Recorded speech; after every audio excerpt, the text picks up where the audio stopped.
have a question. Yes, ma'am.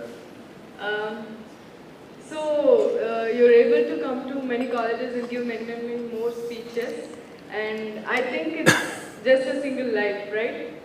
And you're able to achieve more than what one can imagine. A big foundation, Isha, Yoga, Mind, and many more centers, many more disciples. It's all in a single life, right? If a common man wants to take this by simple efforts and hard work, I think it will take at least up to 3 generations.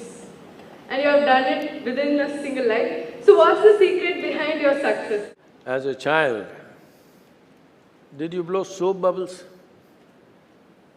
Soap bubbles. So when you blew soap bubbles, have you seen somebody got this big bubble, you got only this big bubble? We must hold our breath and leave it slow, then we'd get a big bubble. Everything has… Everybody had air in the lungs, but somebody got a big bubble, somebody got a small bubble. What is this about?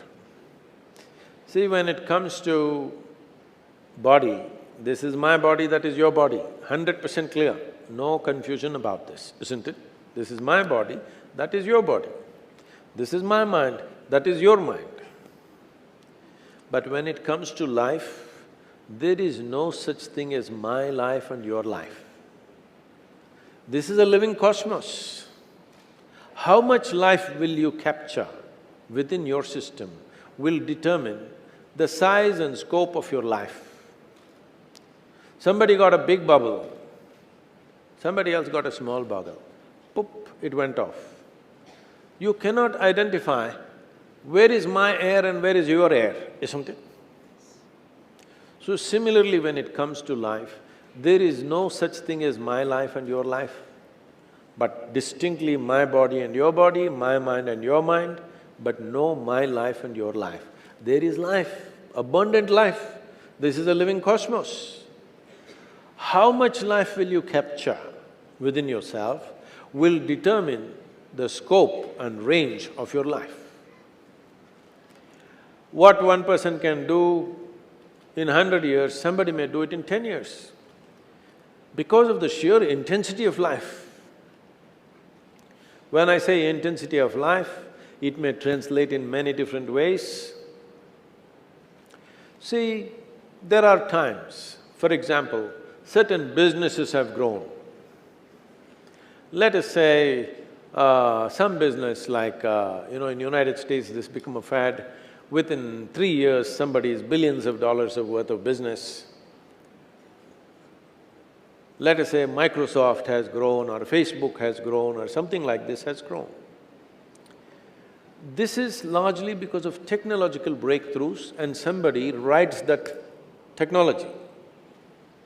At another time, that would not have happened.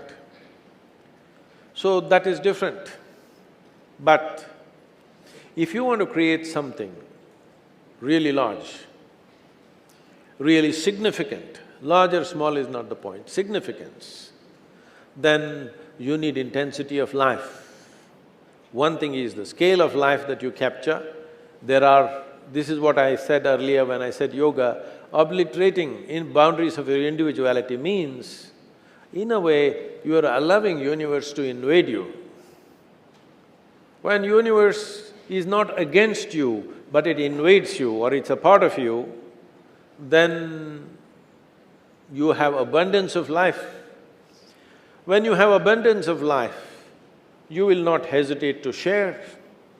When you share big time your life with everybody else, people will naturally value it immensely because everybody is trying to hoard it, somebody is willing to share it, so naturally there will be a big upsurge around you. This will lead to many things. This will make many friends and many enemies. A lot of people whom you have never met, they are your sworn enemies, but you don't know why. You never met them, you never had a word with them, but they are swearing that I am his enemy. I don't know why, but it goes on in the world. So when we talk about how so much can be done in a short span of time, It's not a short span of time, it's 37 years. Incessant work, 7 days of the week, 20 hours a day, almost for 25 years, more than 25 years. On an average, I slept only for 2.5 hours a day. Not deprived of sleep, just kept my life energy so intense that sleep was not even an issue. There are times when I've gone without sleep for 3 days, 4 days, full-scale working, not because you're on some kind of a drug and not sleeping, simply because of the intensity of purpose and commitment to what you're doing. Today I can proudly say, I have created thousands of people around me, all of them have gotten crazy like that. They're all beginning to work like this. Most of them, you don't know when they will sleep, when they will wake up, on, 7 days of the week. No holidays, no vacations, but everybody is joyful. If you come to the yoga center and see, you will see the most joyful faces. But they've never been on a vacation. They don't own a damn thing. They don't have money in their pockets, but they're just joyful because drunk with life, literally. Well, it's like this. Have you noticed on a certain day, if you're very, very joyful and blissed out, you are willing to do whatever is needed, no problem, isn't it? Any amount of work. But little frustration, your feet will drag. So I have not known frustration at all in the last 37 years.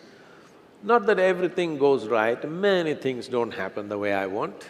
In fact, nothing happens the way I want, that's a fact. Because what I want is up there. It is always an incremental success of everything.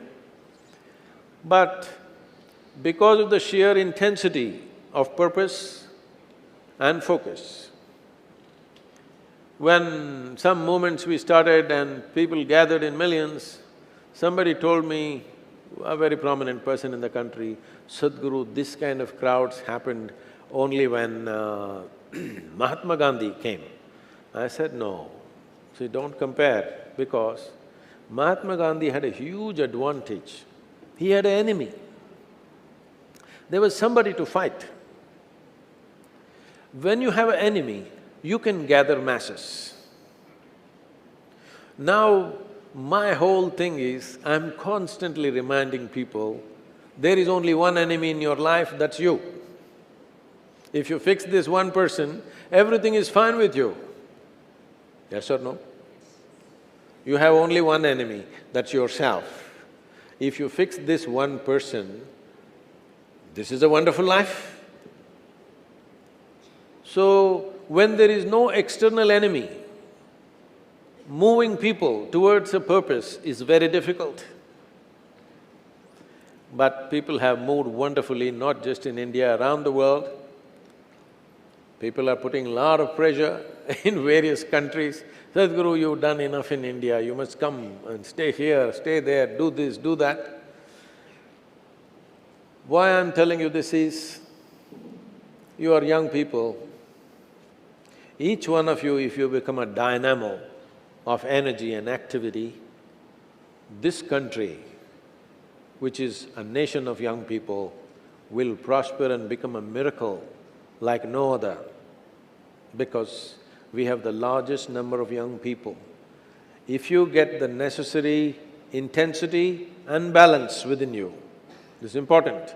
Intensity without balance will make you go crazy. If you have intensity and balance, we can make a miracle out of this nation. All the problems that we are seeing in this country can be a thing of the past in a matter of 10 years' time, not too long. If you look at nations, if you look at the history of this world, the only country which has moved a large segment of population from poverty to affluence in one generation is the China. But they did it with lot of force and pain, too much pain. Millions have died, so much pain, so much force. But today, India as a nation, we are sitting on a threshold that through a democratic process, if all of us do the right things in the next 5–10 years' time, through a democratic process, without a gun, without bloodshed, we can move 1 billion people from one level of living to another. This kind of thing has never happened in the history of humanity. Right now, India is sitting on that cusp that if we do the right things in the next 5–10 years' time, you will see this nation transforming. Without guns, without blood, without those kind of revolutions, simply through democratic process we can do. We are sitting on the threshold. It is just that we should not sit on the threshold for too long. We must take the next step and the next step, and that is in our hands as a generation of people. We need to do that.